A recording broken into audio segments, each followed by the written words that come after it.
Magbibuild tayo ng speaker, Bluetooth speaker. Meron tayong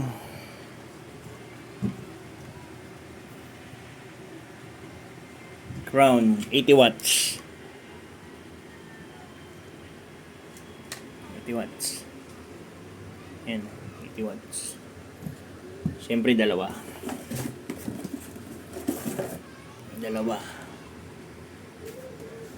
Twitter. Ito pala Twitter. Ayan. Yan ang Twitter. Metal Dome. Tsaka Manix na mid-range. Yun lang. Ampli. Amplifier.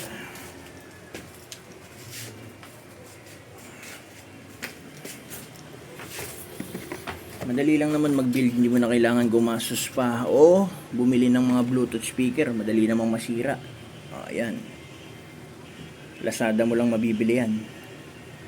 Shopee, TikTok meron din. Okay? So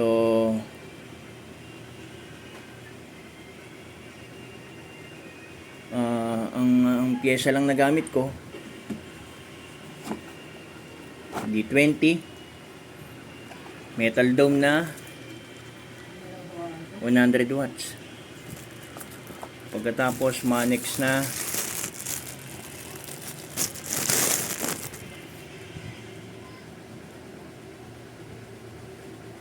80 watts. Dalawang speaker na Crown 80 watts.